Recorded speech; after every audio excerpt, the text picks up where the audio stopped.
Hello friends, यदि आप भी कलेक्टर ऑफिस भर्ती प्रक्रिया का इंतजार कर रहे थे तो आपका इंतजार खत्म हो गया है, क्योंकि कलेक्टर कार्यालय भर्ती प्रक्रिया 2021 का ऑफिशियल नोटिफिकेशन आ गया है। इस नोटिफिकेशन में विकास सहायक की वैकेंसीज मिलेगी, लेखपाल की वैकेंसीज मिलेगी, सहायक ग्रेड 3 की वैकेंसीज मिलेगी, चपरासी की वैकेंसी मिलेगी, सफाई वाला की वैकेंसीज आपको मिलेगी। यदि आपकी एजुकेशन क्वालिफिकेशन 8वीं और 10वीं पास है तो आप इस भर्ती प्रक्रिया के लिए फॉर्म अप्लाई करेंगे। तो इसमें कैसे आपका फॉर्म अप्लाई होगा, कैसे सिलेक्शन होगा, कंप्लीट जो जानकारी है वो आपको इस वीडियो के माध्यम से मिल जाएगी। तो सबसे पहले आपको करना क्या है, वीडियो को लाइक कर देना और इसकी के साथ यदि अभी तक इस चैनल को आपने सब्सक्राइब नहीं किया है तो सब्सक्राइब कर लेना, क्योंकि हमारे चैनल के माध्यम से सभी राज्यों की गवर्नमेंट जॉब नोटिफिकेशन की जानकारी दी जाती है। और इसी के साथ इस भर्ती प्रक्रिया को लेकर कोई आपकी क्वेश्चन है तो आप हमें कमेंट कर सकते हैं।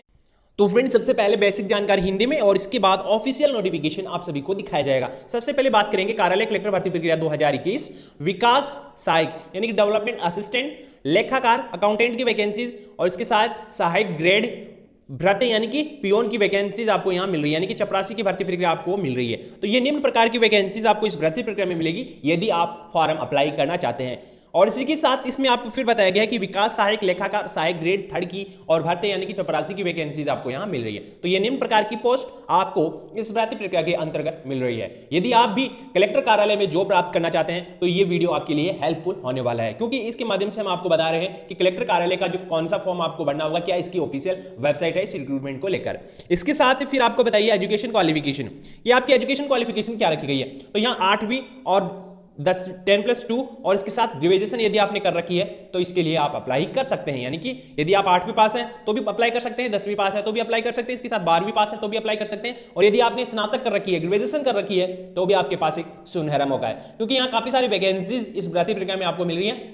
और इसी के साथ आपकी उम्र सीमा की यदि हम बात करें तो 18 से लेकर 45 की जो कैंडिडेट्स हैं, यहाँ 18 से लेकर 45 वर्ष की जो कैंडिडेट्स हैं वो फॉर्म अप्लाई करेंगे। और इसके साथ इसमें एज की गणना किस डेट से की जाएगी वो हम आपको नोटिफिकेशन के माध्यम से अधिक जानकारी दिखाएंगे। और इसके साथ आपको इसमें जो सैलरी मिल रही है वो क्या मिलेगी, तो 11,360 से लेकर 75,000 रुपए प्रति महीना आपको इसमें सैलरी मिलेगी, क्योंकि अलग अलग पोस्टों की यहाँ सैलरी आपको बताई गई है, यहाँ अलग अलग पोस्टों की आपको सैलरी बताई गई है। और इसी के साथ आवेदन फीस क्या है, यानी कि फॉर्म फीस क्या रहेगी, तो यहाँ फॉर्म फीस आपको कुछ भी नहीं देनी होगी, यानी कि आपको फॉर्म भरना है, भर के कार्यालय कलेक्टर ऑफिस में आपको सेंड कर देना है, कंप्लीट फॉर्म भरना है। हम आपको जिस प्रकार फॉर्म बताएं ताकि आपका एडमिट कार्ड आ सके, क्योंकि काफी सारे स्टूडेंट्स का एडमिट कार्ड नहीं आ पाता है, क्योंकि वो वीडियो को जो कंप्लीट है वॉच नहीं करते हैं और वो आधा अधूरी जानकारी लेकर वीडियो को बंद कर देते हैं। तो आप वीडियो को कंटिन्यू वॉच करते रहिए और ये कलेक्टर कार्यालय का फॉर्म जरूर अप्लाई करें। इसके साथ आवेदन कैसे करना है तो अभी हम आपको जानकारी दे देते हैं। ये आवेदन आपको ऑफलाइन मोड से अप्लाई करना होगा, ये फॉर्म जो है ऑनलाइन आपका नहीं भरा जाएगा। यदि कोई कैंडिडेट इस भर्ती प्रक्रिया के लिए ऑनलाइन अप्लाई करता है तो उसका फॉर्म सबमिट नहीं किया जाएगा और ऑफिशियल वेबसाइट पर ऑनलाइन का लिंक भी आपको नहीं मिलेगा। तो ये आपको यहाँ जानकारी दे देते हैं कि फॉर्म ऑफलाइन ही भरा जाएगा। इसके साथ चयन प्रक्रिया नो एग्जाम, बिना परीक्षा 10वीं 12वीं के जो प्राप्त अंक है उनके आधार पे आपकी मेरिट बनाई जाएगी, वो भी हम आपको जो जानकारी ऑफिशियल नोटिफिकेशन के माध्यम से दिखाएंगे।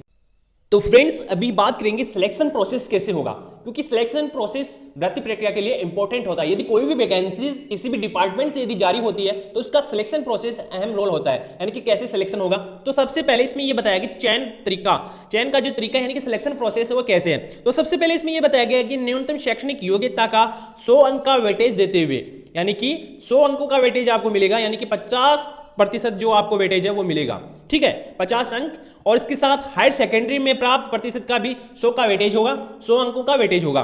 इसके साथ आपका कंप्यूटर प्रायोगिक होगा, किस पोस्ट के लिए, ये सहायक ग्रेड के लिए हम आपको जानकारी दे रहे हैं। सहायक जो ग्रेड 3 की जो वैकेंसीज है इसका जो सिलेक्शन है वो भी बिना एग्जाम होगा। तो इस प्रकार आपका इसमें सिलेक्शन किया जाएगा सहायक ग्रेड की पोस्ट के लिए। इसके साथ यदि आपके पास अनुभव है तो आपको 15 अंक और मिलेंगे, 15 अंक आपको और मिलेंगे। यहां देख सकते हो इसमें बताया गया शासकीय विभाग, शासकीय संस्था में लेखा संबंधित कार्य का यदि आपके पास अनुभव है तो आपको यहां अलग अंक मिलेंगे, यानी कि 15 अंक आपको इसमें मिल जाएंगे। यदि आपके पास 1 से 2 का है तो यहां को 5 अंक मिलेंगे, 5 वर्ष का अनुभव है तो आपको 10 अंक मिलेंगे, और 5 वर्ष से अधिक यदि आपके पास अनुभव है तो आपको 15 अंक मिलेंगे। और यदि आपके पास अनुभव नहीं है तो भी आप इस भर्ती प्रक्रिया में भाग ले सकते हैं।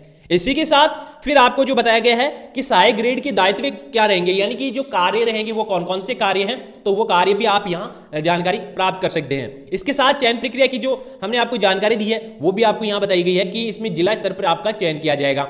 वेतनमान यहां जो दिया जा रहा है, यहां इसका वेतनमान 5,200 से लेकर 20,200 ग्रेड पे 1,900 रुपए सहायक ग्रेड की पोस्ट के लिए आपको मिलेगा। इसके साथ जो भर्ती प्रक्रिया थी, यानी कि चपरासी की भर्ती प्रक्रिया थी, उसके लिए एजुकेशन क्वालिफिकेशन क्या है और इसी के साथ चयन कैसे होगा। जिला स्तर पर कलेक्टर की अध्यक्षता में चयन समिति के माध्यम से आपका इसमें चयन किया जाएगा। यदि आप चपरासी के लिए अप्लाई करना चाहते हैं तो इसमें जिला स्तर पर एक कलेक्टर की अध्यक्षता में एक कमेटी बनेगी और कमेटी आपका इंटरव्यू या मेरिट बेसिस पे सिलेक्शन करेगी भर्ती यानी कि चपरासी पोस्ट के लिए। और इसमें यह बताया गया कि 8वीं न्यूनतम 50 अंकों के साथ यदि आपने उत्तीर्ण कर रखी है तो अप्लाई कर सकते हैं, यानी कि 50% अंक यदि आपने 8वीं बोर्ड में प्राप्त कर रखे हैं तो आप इसके लिए अप्लाई कर सकते हो, नहीं अप्लाई कर सकते। यदि आप 50 से कम प्रतिशत यदि आपने 8वीं में प्राप्त की है तो आप इसका फॉर्म अप्लाई नहीं कर पाएंगे, ये यहां बताया गया है। और इसके साथ वेतन 4,750 से लेके 7,440 रुपए प्लस ग्रेड पे आपको 1,300 इसमें मिलेगा। तो ये आपका इसमें वेतन रहने वाला है किस पोस्ट के लिए, चपरासी की पोस्ट के लिए। तो चपरासी की पोस्ट के लिए 4,750 से लेके 7,440 रुपए ग्रेड पे आपको 1,300 यहां मिलेगा के अनुसार मासिक सुविधा आपको इसमें दी गई है। और इसके साथ ये फॉर्म जो है, अभी फॉर्म दिखा देते हैं कि फॉर्म कौन सा भरना होगा इस भर्ती प्रक्रिया के लिए। तो अभी आप देख सकते हो फ्रेंड्स, ये इसका फॉर्म है, ये इसका फॉर्म है और इसके साथ यहाँ कॉर्नर फोटो हो जाता है। इसके साथ फोटो होने के बाद आवेदित पद का नाम जो है आपको यहाँ लिख देना है।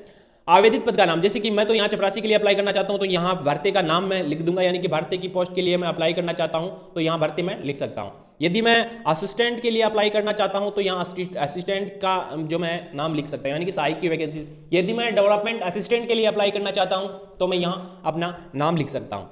तो यहाँ आवेदक का नाम, तो यहाँ कंप्लीट नाम हो जाएगा, पिता का नाम हो जाएगा, वर्ग कौन से वर्ग से हैं आप, जनरल से हैं, अजज से हैं, अजज और अपील से है, तो वो डिटेल्स जो है आपको यहाँ देनी है। आप पुरुष है महिला वो डिटेल्स आपको यहाँ देनी है। जन्म तिथि संबंधी जानकारी देनी है। और आयु की गणना, बहुत इंपॉर्टेंट पॉइंट है नंबर 7, आयु की गणना 1 जनवरी से की जा रही है, 1 जनवरी से की जा रही है, तो वो जानकारी आपको यहाँ देनी होगी।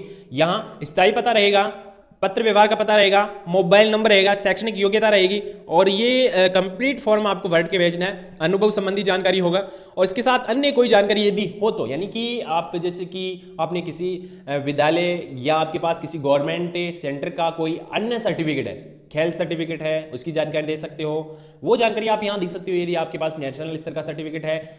और इसी के साथ फिर आपको इसमें बताया गया है शैक्षणिक योग्यता, जाति मूल निवास योग्यता, अनुभव, अनापत्ति, व्यावसायिक योग्यता, रोजगार पंजीकरण, प्रशिक्षण एवं अन्य प्रमाण पत्रों की जो जेरोक्स है आपको भेजनी होगी, जीरोक्स आपको भेजनी होगी और जीरोक्स की जानकारी भी आपको देनी होगी यहाँ। और इसमें आपको लिखनी होगी कि प्रथम भी मैं जाति प्रमाण पत्र अपलोड कर रहा हूँ, इसके साथ मैं मूल निवास अपलोड कर रहा हूँ, इसके साथ मैं अंक तालिका अटैच कर रहा हूँ, इसके साथ ये आपको जानकारी देनी होगी। यहाँ मैं खेल सर्टिफिकेट अटैच कर रहा हूँ, यहाँ मैं कुछ और अनुभव संबंधित सर्टिफिकेट अटैच कर रहा हूँ। इसके बाद यदि आपके पास अन्य सर्टिफिकेट है तो यहाँ लिख सकते हो, जैसे कि मेरे पास किसी विभाग में अनुभव है तो वो जानकारी आप यहाँ अटैच कर सकते हो। तो इस प्रकार आपको ये फॉर्म भरना है, ये घोषणा पत्र आपको कर देना है। तो सिंपल सा फॉर्म आपको बताया गया है। और इसी के साथ जो आपका फॉर्म का लोकेशन रहने वाला है तो यहाँ देख सकते हो, कार्यालय कलेक्टर पदायन अध्यक्ष से ये वैकेंसीज आपको मिल रही है, बीजापुर से ये वैकेंसीज है। और इसकी जो लास्ट डेट है इसमें यह बताया गया है कि लास्ट डेट 25 मार्च 2021 है और ये जो भर्ती प्रक्रिया है संविदा पर रहने वाली है। प्रथम आपको 3 साल इसमें आपको संविदा पर रखा जाएगा, कॉन्ट्रैक्ट है आपका इसमें 3 साल का।